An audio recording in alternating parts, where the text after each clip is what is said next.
I'm 82 now. And I still say her name when no one is around.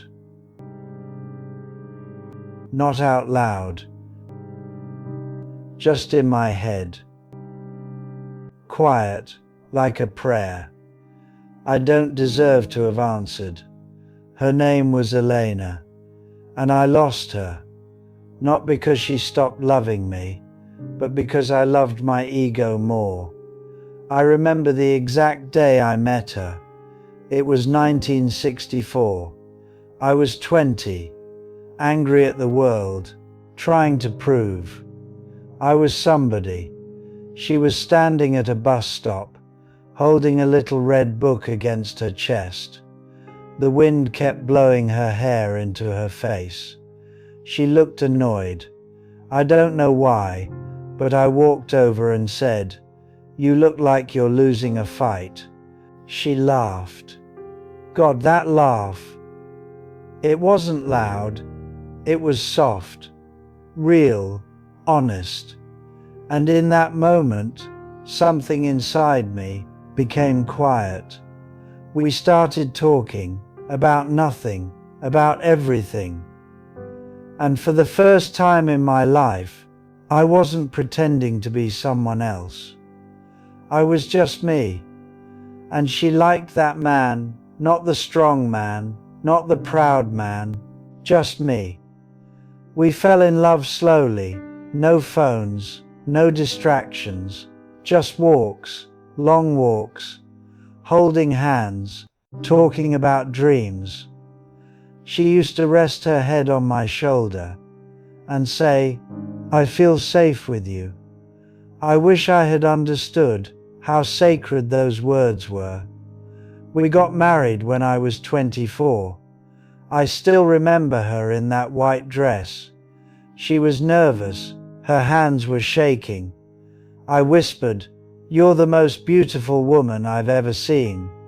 She cried, not because she was sad, because she was happy. We built a simple life, a small house, 2 bedrooms, yellow curtains she loved. She filled that house with warmth, with laughter, with life, and I filled it with pride. Not the good kind, the ugly kind, the kind that makes you think you're always right, the kind that makes you refuse to say, "I'm sorry," even when you know you should. Especially then. She was patient. God, she was patient. When I came home angry from work, she stayed quiet. When I ignored her feelings, she forgave me. When I chose my friends over her, she waited. She waited for me to grow up. But I didn't. I thought being a man meant being in control, being dominant, being respected. I didn't realize being a man meant being gentle, being humble, being kind. The night I lost her was ordinary. That's what hurts the most. It wasn't some big dramatic moment. It was small, stupid, fixable. She came to me while I was sitting in my chair. She said, "Can we talk?" I didn't even look at her. I said, "About what?" She said, "I miss you." Those 3 words, "I miss you." She wasn't talking about distance. She was talking about me, about my heart, about the man she fell in love with. And what did I do?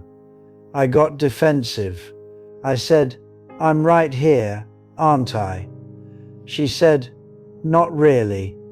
And my ego, my stupid, fragile ego, couldn't handle that.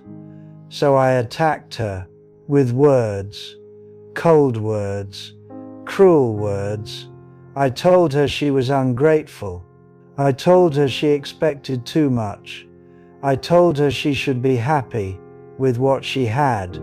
I watched her eyes fill with tears, and I did nothing. Nothing. She asked me one question. Just one. She said, "Do you even care about me anymore?" And I knew the answer was yes. Of course I cared. She was my whole world. But I didn't say it, because my ego told me if I did, I would lose. So I stayed silent, and silence can be louder than screaming. She nodded slowly, like she understood something final. She went to bed early that night. We didn't touch, we didn't speak. The next morning, she was gone. Her clothes were gone. Her toothbrush was gone. Her yellow dress was gone. And the house felt dead. There was a note on the table. Just one sentence. "I loved you the best I could." That was it. No anger, no blame, just truth. I thought she'd come back. I told myself she just needed time. Days passed, weeks passed, months passed. She never came back. And the worst part, she didn't leave because she stopped loving me. She left because I stopped showing her that I loved her. There's a difference. A painful difference. A painful difference. And I kept asking myself, did she ever find someone who made her feel what I couldn't? Did she heal? Did she smile again? I didn't know.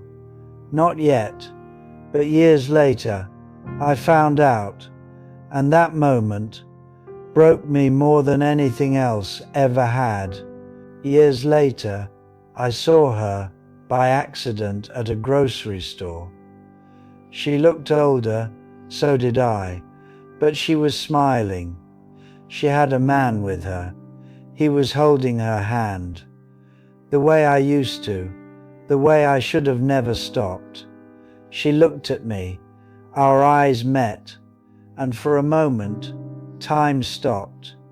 She smiled, a polite smile, not the smile she used to give me. That smile was gone, and I realized something in that moment. I wasn't her home anymore. I was just her past. I went home that day, sat in my chair, and cried, really cried, for the first time in my life. Not because she left, but because I finally understood why. It wasn't one big mistake. It was 1,000 small ones. Every time I chose pride over love.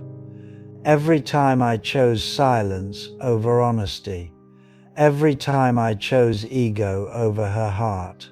And now I sit here, 82 years old, alone, and I would give anything, to go back to that night, to that moment, when she said, "I miss you." I would look at her, I would hold her face, and I would say, "I'm sorry, I love you, you matter to me." But life doesn't give you that chance. You don't get to rewind, you don't get to fix it later. Later becomes never.